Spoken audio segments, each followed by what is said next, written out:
నమస్కారం మిత్రమా. ఈరోజు మనం మానవాళిని ప్రభావితం చేసిన మహనీయ రచయిత శీర్షికన మ్యాక్సిమ్ గోర్కీ జీవిత చరిత్ర, సాహిత్య ప్రభావం, తత్వం మరియు ఆయన మనిషి సమాజంపై చూపినటువంటి ప్రేరణను గురించి తెలుసుకుందాం. సాహిత్యం అనేది సమాజం యొక్క మనసు. దాని ద్వారా మానవుడు తన ఆత్మలోని సత్యాన్ని కనుగొంటాడు. ఈ భావాన్ని తన రచనలతో జీవం పోసిన మహానుభావుడు మ్యాక్సిమ్ గోర్కీ. ఈరోజు మనం తెలుసుకోబోతున్నది ఒక అనాథ చిన్నారి నుండి ప్రపంచ స్థాయి విప్లవాత్మక రచయితగా ఎదిగిన గోర్కీ జీవితం గురించి.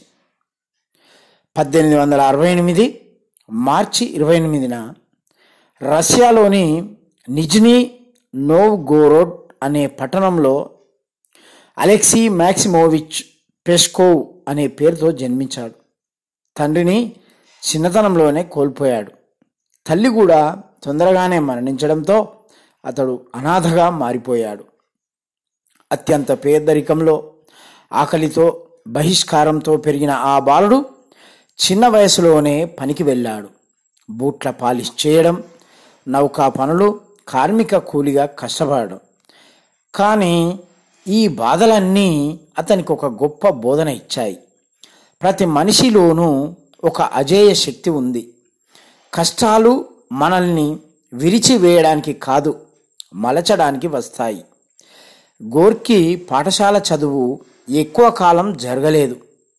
కానీ పుస్తకాలను చదవాలనే ఆసక్తి అగ్నిలా మండింది. గ్రంథాలయాల్లో గంటల కొద్దీ చదివి స్వయం కృషితోనే ఒక విశాల జ్ఞానం సంపాదించాడు. అదే జ్ఞానం తరువాత ఆయనను రచయిత, తాత్వికుడు, విప్లవకారుడుగా తీర్చిదిద్దింది.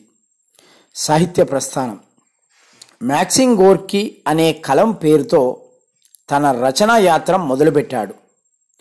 ఆయన మొదటి ప్రసిద్ధ కథ 1889లో మకార్ చైకిన్ పాఠకులను కదిలించింది. తర్వాత చెల్కాష్, పాతి, ది లోయర్ డెప్త్స్, మదర్ వంటి రచనలు చేశాడు. ది లోయర్ డెప్త్స్ నాటకంలో సమాజంలోని దిగువ తరగతుల బాధలు ఆవిష్కరించాడు. మదర్ అనే నవలలో విప్లవోద్యమానికి పునాదులు వేసే తల్లి యొక్క ధైర్యాన్ని చిత్రించాడు. ఈ రచనలు రష్యాలోని పేదలలో ఒక జ్వాలను రేపాయి. సాహిత్యం ద్వారా సమాజాన్ని మేల్కొలిపే ప్రయత్నం ఆయన ప్రత్యేకత. విప్లవ తత్వం.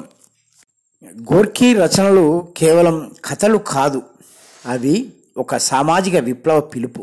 అతను రాశాడు, మనిషి జీవితం కేవలం బ్రతకడమే కాదు, అతడు ఒక ఉన్నత లక్ష్యాన్ని సాధించాలి. రష్యా విప్లవ నాయకులు లెనిన్, స్టాలిన్లతో గోర్కీ సంబంధాలు కలిగారు. విప్లవోద్యమానికి ఆయన కలం తోడ్పడింది. అందుకే గోర్కీని చాలామంది రష్యా విప్లవ రచయితగా గౌరవిస్తారు. మానవతా దృక్పథం. గోర్కీ చెప్పిన ముఖ్యమైన సత్యం ఏమిటంటే, ప్రతి మనిషిలో సృజనాత్మక శక్తి ఉంది. ఆ శక్తిని వెలికి తీయడం కోసం సమాజం కృషి చేయాలి. ఆయన కథల్లో పేదలు, కూలీలు, అనాథలు, నిరుపేదలు ప్రధాన పాత్రలు అయ్యారు. అలా ఆయన రచనలు మానవతను కేంద్రీకరించాయి. ప్రపంచంపై ప్రభావం. గోర్కీ రచనలు రష్యా సరిహద్దులు దాటి ప్రపంచవ్యాప్తంగా పాఠకులను ప్రభావితం చేశాయి. భారతదేశంలో కూడా ఆయన పుస్తకాలు స్వాతంత్ర్య సమరయోధులను ప్రేరేపించాయి. నేతాజీ సుభాష్ చంద్రబోస్, భగత్ సింగ్ వంటి విప్లవకారులు ఆయన మదర్ పుస్తకాన్ని చదివి ఉత్సాహం పొందారు. సాహిత్యం ద్వారా సమాజాన్ని మార్చవచ్చని ఆయన చూపించిన మార్గం తర్వాత అనేక దేశాల్లో ఉద్యమాలకు ప్రేరణ ఇచ్చింది. 1936లో ఆయన మరణించారు. కానీ ఆయన ఆలోచనలు, రచనలు, విప్లవ స్ఫూర్తి ఇప్పటికీ నిలిచే ఉన్నాయి. ఇవాళ రష్యాలో ఆయన పేరు మీద నిజ్నీ నోవ్గోరోడ్ నగరాన్ని గోర్కీ నగరం అని పిలుస్తారు. మ్యాక్సిమ్ గోర్కీ మనకు ఇచ్చిన ఒక శాశ్వత సందేశం: కష్టాలు మనల్ని ఆపలేవు. మనలో ఉన్న ఆత్మబలం, కలం శక్తి, మానవతా దృక్పథం సమాజాన్ని మార్చగలవు. గోర్కీ అనాథగా మొదలైన జీవితం ఒక మహా రచయితగా, విప్లవకారుడిగా, మానవతావాదిగా ముగిసింది. మిత్రులారా, మ్యాక్సిమ్ గోర్కీ జీవితం మనకు ఒక గొప్ప పాఠాన్ని నేర్పుతుంది. పేదరికం, ఆకలి, అనాథ స్థితి, కష్టాలు అన్నీ ఎదురైనా ఆయన ఆత్మబలం కోల్పోలేదు. కష్టాలను ఆయుధాలుగా మార్చుకొని కళాన్ని శక్తివంతమైన విప్లవ హోరుగా మలిచాడు. ఆయన రచనలు చెబుతున్న సందేశం ఏమిటంటే, మనిషి ఎంత దుర్భర పరిస్థితుల్లో ఉన్నా అతని లోపల ఒక వెలుగైన శక్తి ఉంది. ఆ శక్తిని నమ్మి ముందుకు నడిస్తే సమాజాన్ని మార్చగలడు. గోర్కీ చూపిన మానవతా మార్గం నేడు కూడా ప్రేరణగా నిలుస్తుంది. కళానికి తుపాకీ శక్తిని ఇచ్చిన రచయితగా, అనాథ బాలుడి నుండి ప్రపంచాన్ని కదిలించిన మహానుభావుడిగా మ్యాక్సిమ్ గోర్కీ పేరు ఎప్పటికీ చిరస్మరణీయమే.